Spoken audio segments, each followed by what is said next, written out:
very high energy. Oh, hi. So the first 15 minutes of the lecture were mostly giving a context for who during his time, how it captured this aesthetic of being very elegant, very refined.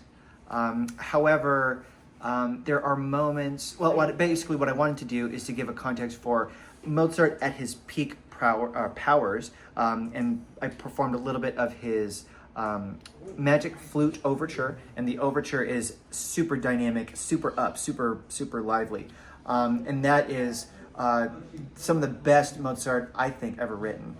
It has this incredible energy that gives excitement.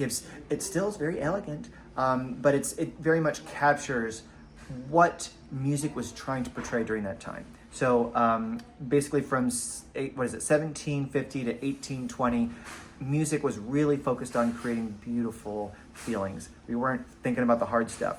We were thinking about, let's think about all the excitement in life and not about the serious hardness. And so basically the first 15 minutes were showing how Mozart, at the end of his life, was the best at it. And even when he was a child, he was able to tap into it and just make it a part of his musical language. Wow. And what did you title your presentation? Oh, it's called Mozart in the minor mode, excuse me. But I think it might more aptly be named A Rose by Any Other Name.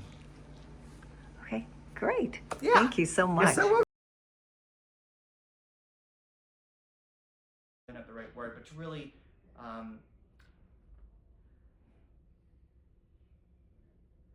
he would become one with this kind of music making.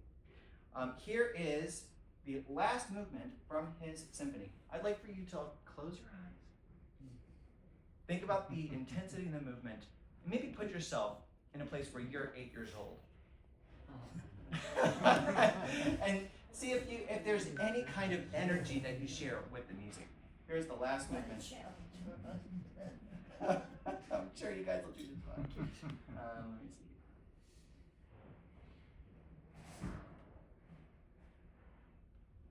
me see.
Now, it didn't put you to sleep. No, exuberant. Exuberant. Yes. I felt like it should be dancing. Yada bum bum. I love that. And that's a beautiful observation. That comes directly from the late Baroque era. Because in the late Baroque era, Bach was borrowing the French-style dance suites. And it created this incredible sense of elegance and refinement. So high five, great observation. Great. Now, we all hear the energy. We all hear the refinement. We're going to fast forward in time now. I had a question. Yes, please. How was it received by the general public or whoever were the people that attended these concerts? Oh my God, they loved it. They loved Loved it. What's beautiful about Yes, he was very well received from a very young age. Initially, he and his sister went on tour, so the duo was beautifully received. And then, because we historically we have put the talent of men above the talent of women, but at a certain point, Wolfgang gained critical acclaim, just basically showing up, being able to improvise, and his improvisation was seen as some of the best in all of civilized Europe. I'm not exactly sure, though, whether or not his symphony was premiered when he was a child, or if it was performed much later during his impresario years in Vienna. I don't know for a fact. But I would venture a guess and say that he probably would cycle and feature, because he's got to make money, right? He would cycle and he would feature different symphonies at different venues all over Europe at a certain point when he was working and trying to just make ends meet. Yeah, exactly. Now, we're going to fast forward to 1778. So he's in his 20s, and he's got a great working relationship with his dad. I say great. Basically, his dad was a bit of a taskmaster, but basically has cultivated his talent and professionalism. He is so close with his mom. There's a new book that just came out. Well, I say just came out about a year ago, and it is basically a translation and a narrative of the letters that Mozart would write between he and his family, and between him and his family, and between him and friends, kind of giving a more personal perspective on who he was. These letters show how deeply he was connected to his mom. And that was basically kinship over being very, very sweet people. And also, on the other side of that, they also shared a very unique sense of humor. Much to musicologists' surprise, the letters are filled with scatological humor. I know, apparently they loved fart jokes. But that all to say, they were extremely close. In the year 1778, they would go on tour together, mother and son, because father was still working, and the tour was from Mannheim to Paris. They had a few stops in between. But in Mannheim, Mozart would fall in love. And it was an unrequited love, and it was very, very sad. However, kind of in a weird twist of fate, he would fall in love with that woman's sister and marry her later in life. Anyway, that all to say, it was a bit dramatic. At this point in time, however, he was heartbroken. And he would write a handful of pieces during this tour that were written in the minor mode.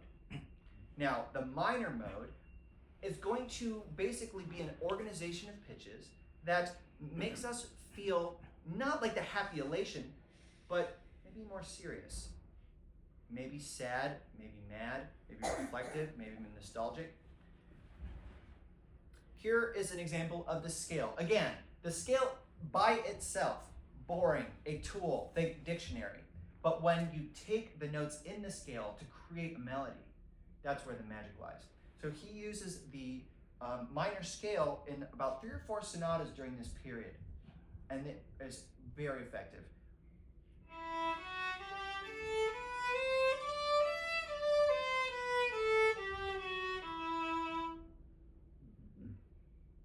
Again, by itself, very sterile, nothing happening.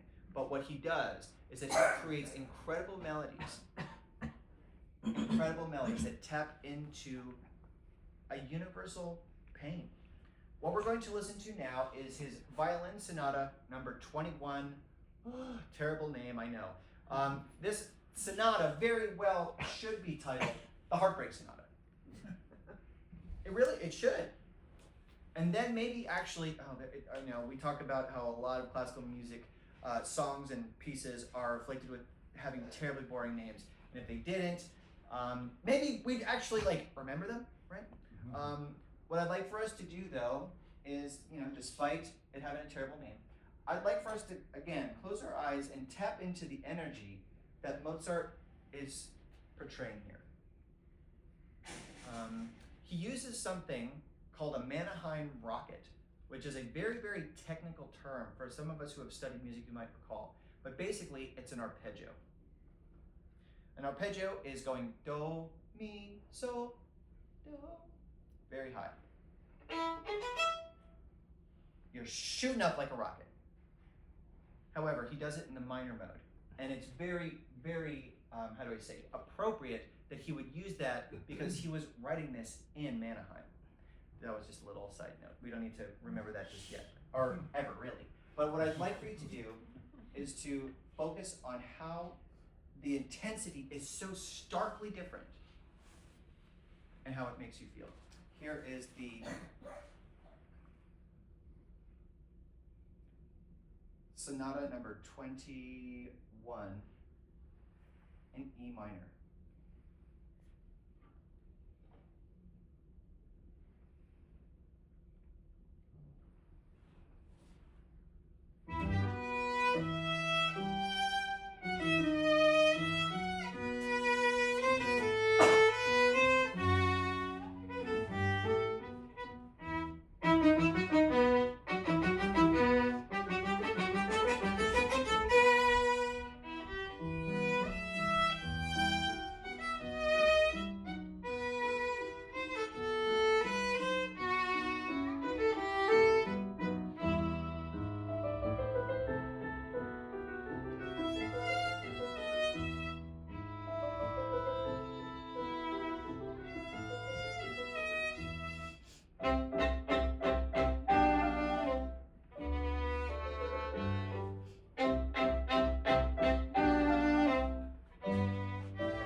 sounded depressed to me. It sounded energetic, like I'm going to get through this. I love that. So there's an element of perseverance to it.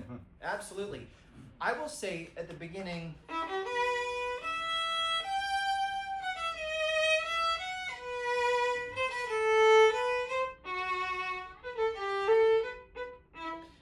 that is a very long, I would say negatively connotated melody. I feel like there's some anger. Ba, ba, ba, I am pissed. But then he calms down. And then I think you're right. I think throughout the course of this melody, there's, how do I say, there's resilience, right? But, yes? A testament to her. He's talking about her beauty. Yes, I love that. I love that. He's kind of like, there's a moment where there's, oh, this could have been so nice, but you messed it up. He ends it really aggressively. We're done. We're done. Exactly right. Now, this sonata takes on a whole nother dimension because the second movement features one of the most delicate and beautiful melodies. And the reason is still, I mean, Mozart didn't leave any notes about what this piece was truly about. But there is conjecture, about whether or not the second movement was written after the death of his mother. Because it was during this tour that Mozart's mother would pass away upon arrival in Paris. Was she his pianist? No. Okay. Great question. For the most part, if Mozart were playing the violin, he would play it in a symphony or in a smaller chamber ensemble. I'm not exactly sure if he would have had these sonatas premiered on tour as much as they would have just been notes and then fleshing them out and then first, second, final draft, okay, done, put it in the portfolio, wait till we get home to perform. However, 1778, at the end of the tour, his mother passes away rather suddenly, and it's a huge blow for him because he was extremely close to his mother. And I'd like for us to listen to this second movement and think about how the intensity changes and whether or not you still hear a narrative that's influenced by maybe, if not the love-stricken, anger, maybe someone who's grieving or mourning, as best as he knows how, given that he's only really written music that's up and happy. He hasn't really explored this dimension yet. Here's the second movement from the E minor sonata.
there's a profound depth.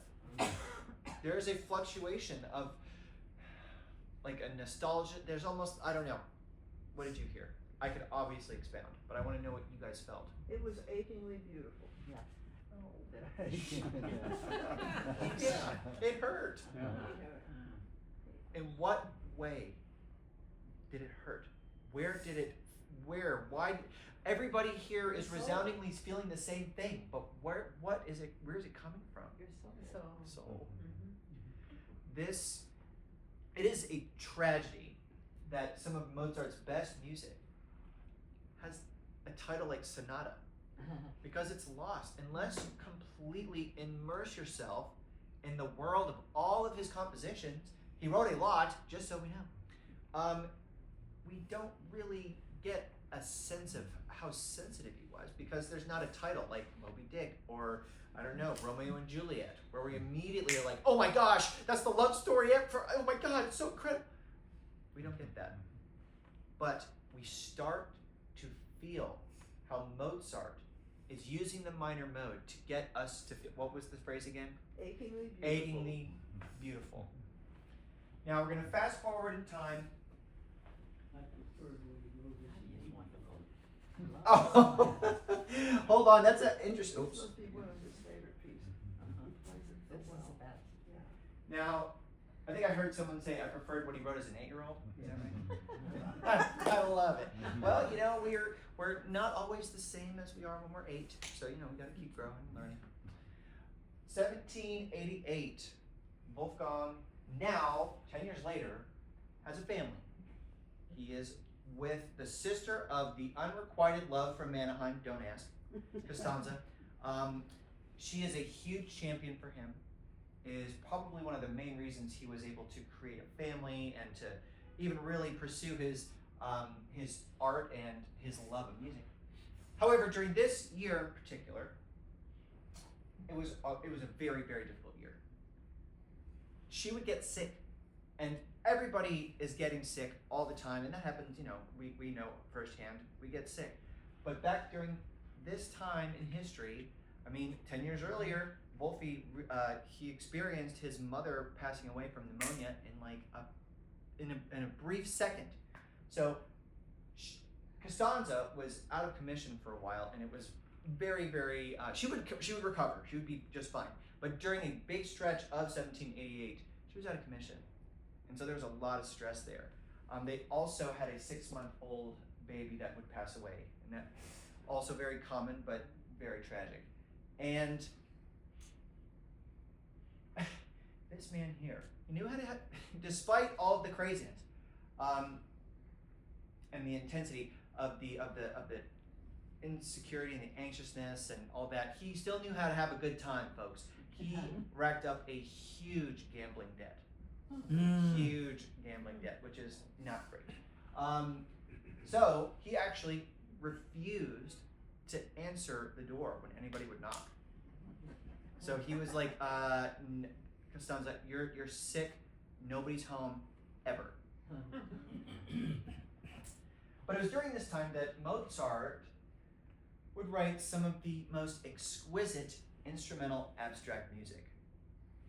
And it is my duty to kind of purvey this idea that I came up with. And I don't think anybody else has really connected these dots. Don't know if they're dots worth connecting.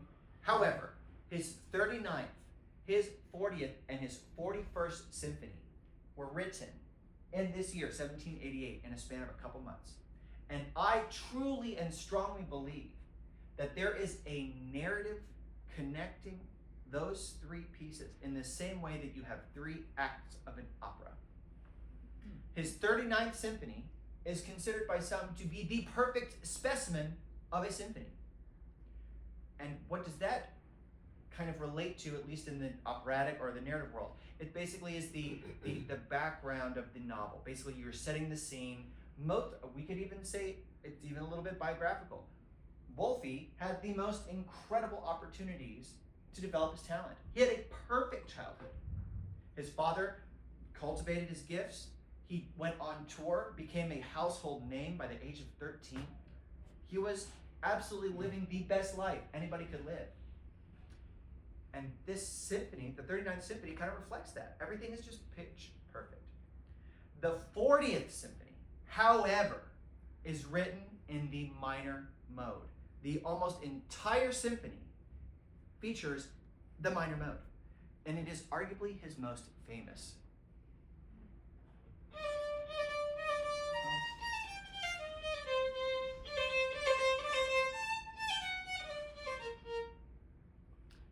This symphony, I believe, is the conflict in a novel. It is the meaning of all these elements that get in the main character's way, that complicates their journey towards enlightenment, or basically, insert any kind of like heroic story here.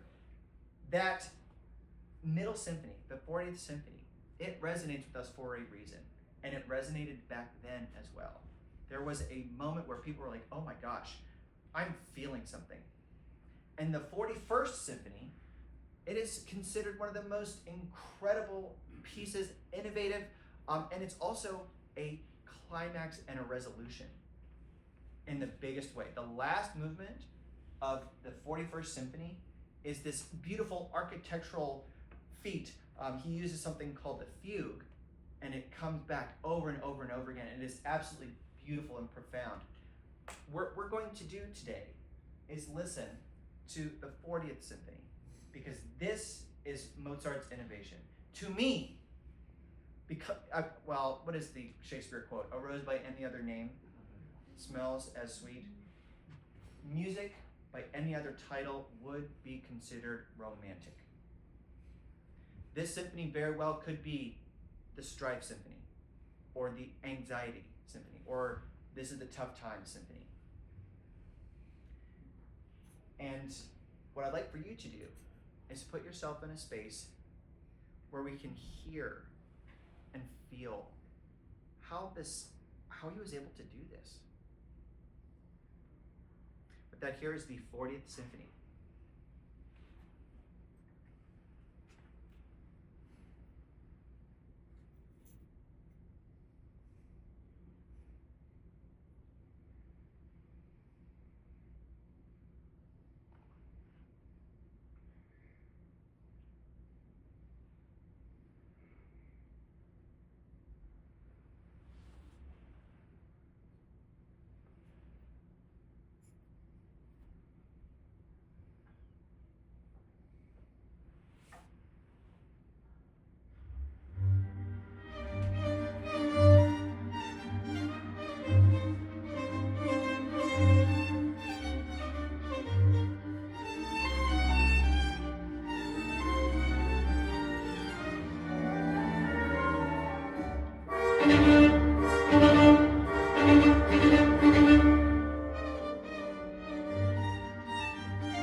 Oh my God, Yeah. it's complicated and challenging, yes.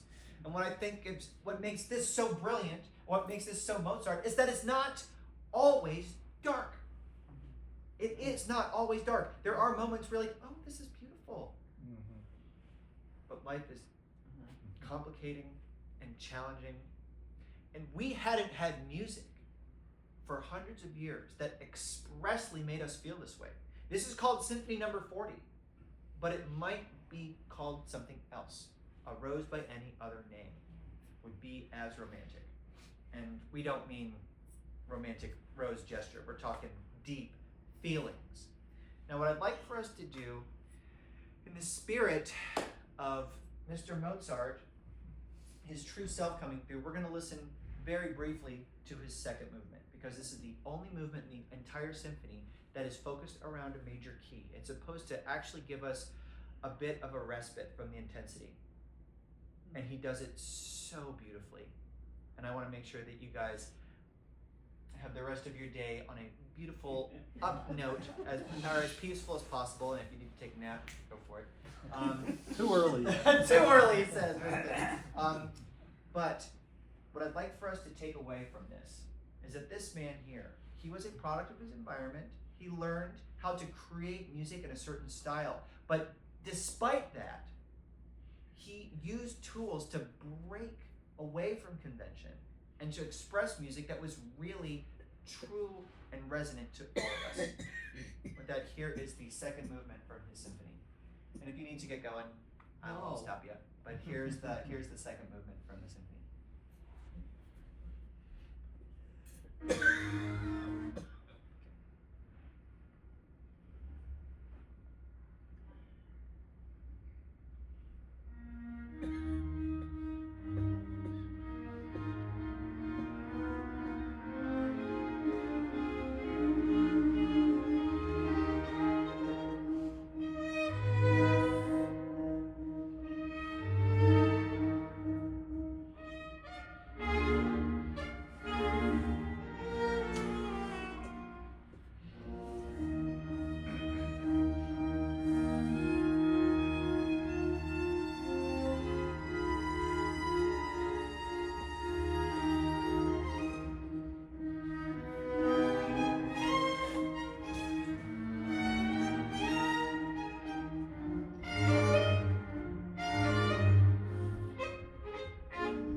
Ladies and gentlemen, isn't that just so gorgeous, transparent, beautiful energy?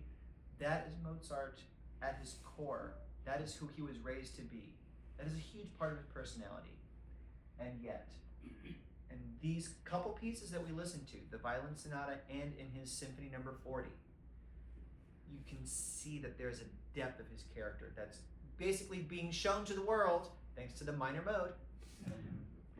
Any questions before we, yes, This may be above your pay grade, I'm ready. but about 20 or 30 years ago, Ethel and I saw a Broadway play about Mozart and composer Salieri, who played Oh yeah. Mozart, stole some of his music. Was that 20th century fiction? Or Yes, Yes. 100% 20th century fiction. Okay. So the question was whether or not there was a feud between Wolfgang Amadeus Mozart and Antonio Salieri. Who here has seen the movie Amadeus? You guys are so great. Wonderful movie, excellent dramatization of Mozart's character. They really did their homework. And I can't remember, what is the name of the actor who was Mozart? Tom something? Or anyway, it doesn't matter.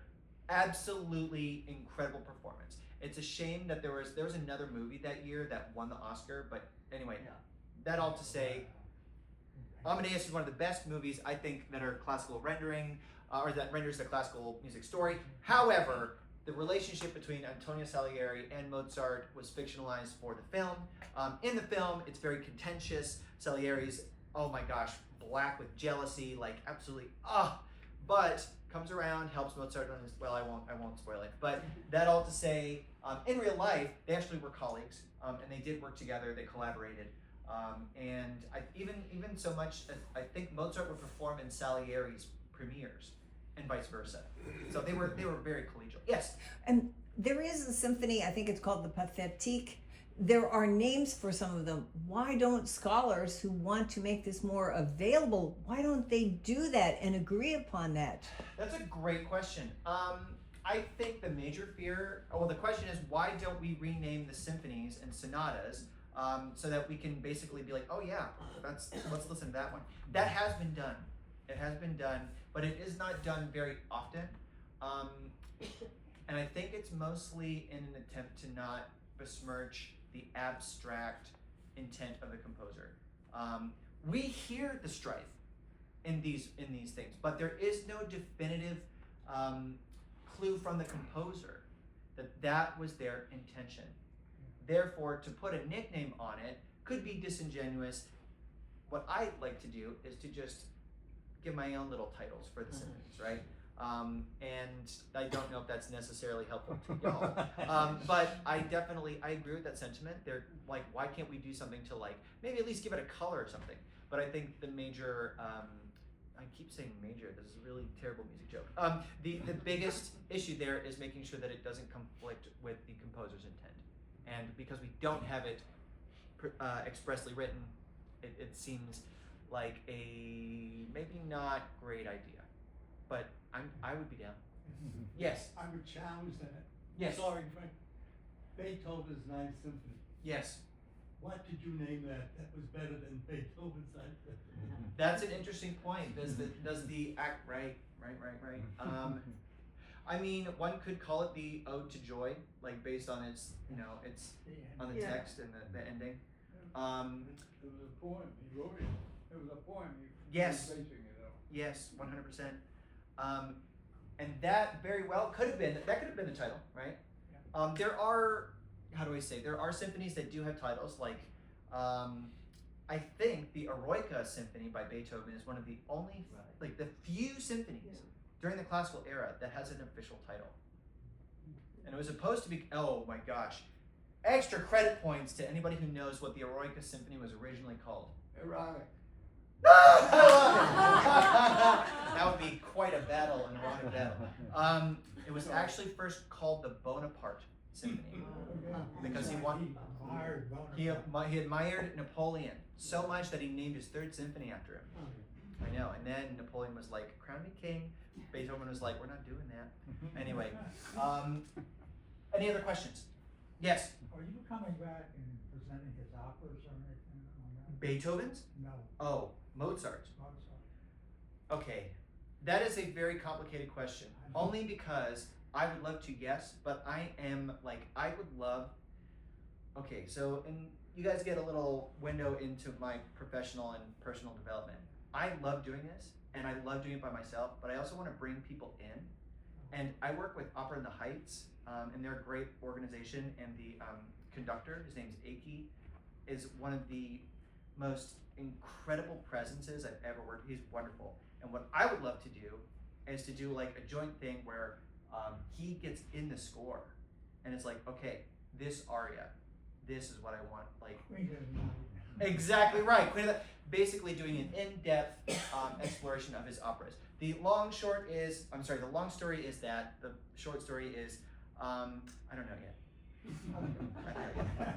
Because there's so much detail, and I would be, like, I've spent a lot of time studying symphonies and chamber music and some operas, but the opera world is so complicated. And like the relationship between lyricist and composer, that's almost a sacred relationship, depending on who you ask. There's a lot there. I'm going to say hopefully yes. Okay, I'm just curious. I love curiosity. Very good. Anything else? When are you coming next month? When am I coming next month? Yeah. Just check the calendar. Oh my gosh. So next, you guys, okay, so New Year's Day is when I'm scheduled to be here next time. Yeah. Okay. Not gonna happen. Not gonna happen. No, I don't think so. But we could try to. Well, I don't know. Maybe we could try to do the following. Anyway, I'll get in touch with Dawn. Okay. Well, I'll take requests. But We hate to miss you. I know. But No, we don't want to miss you. Okay, so And that's it's New really Year's close. Day That's tentatively so close. now, Days. but I think most of us will be, like, Yeah. it probably wouldn't None of be. us old people know.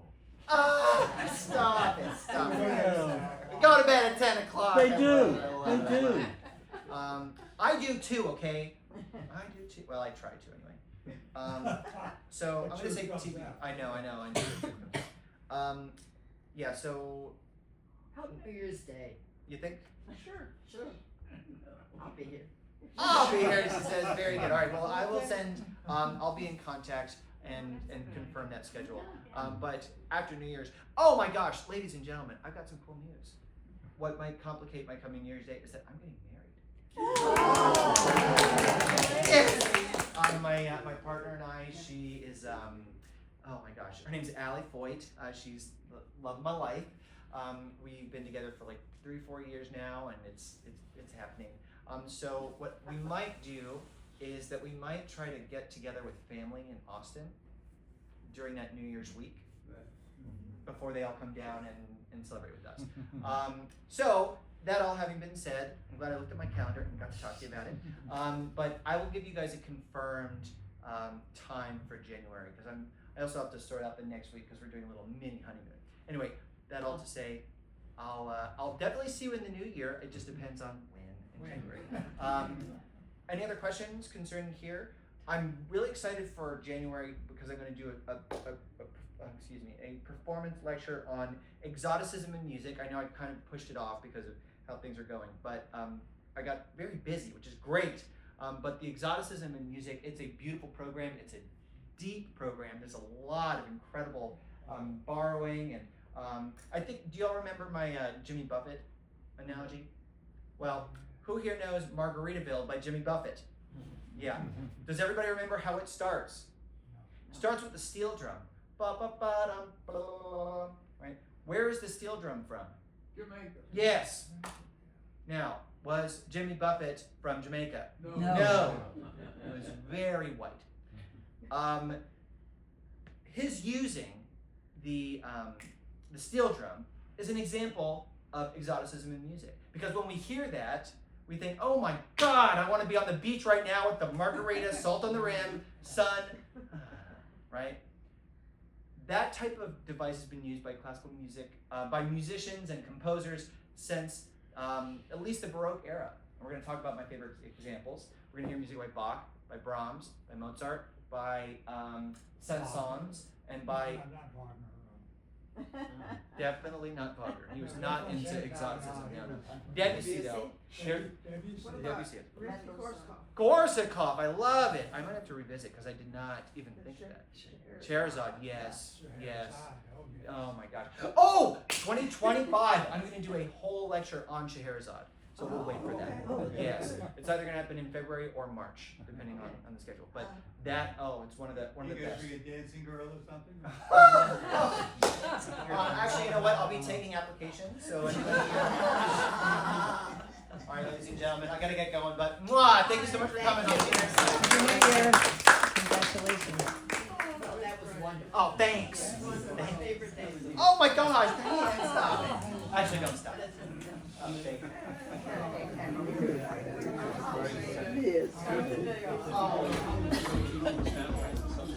Yes. Tom's gonna have a nap. It's team. Yeah. So team is here. Always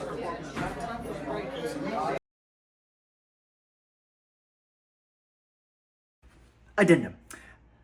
We talked about the last three symphonies that he wrote, his 39th, 40th, and 41st symphony. Now, he wrote these after having completed the Magic Flute, which was wildly successful. But the Magic Flute, not only is it an incredible story and has beautiful music, but it is deeply, deeply, oh my gosh, there's an incredible amount of symbolism, Freemasonry symbolism. And Mozart himself was a Freemason. And so you'll hear, like, the whole symphony starts off in the key of E flat, which has 3 flats. And the number 3 is all over. It's a huge part of the Freemason symbology. I can't remember exactly like the importance, but it is extremely important. And what I find so captivating is that after he was so successful with the Magic Flute, his last 3 symphonies all focused around the key of E flat. The 3, it's everywhere. And so not only are the, the last 3 symphonies, are they incredible and dramatic, but I think there's a through line, because the 39th symphony is in the key of E flat. The 40th symphony is written in the mediant, which is the 3rd scale degree away. And then the 41st symphony is written the submediant. It's all connected, and it is so, it really cannot be unintentional. Like, it just seems too good to be true.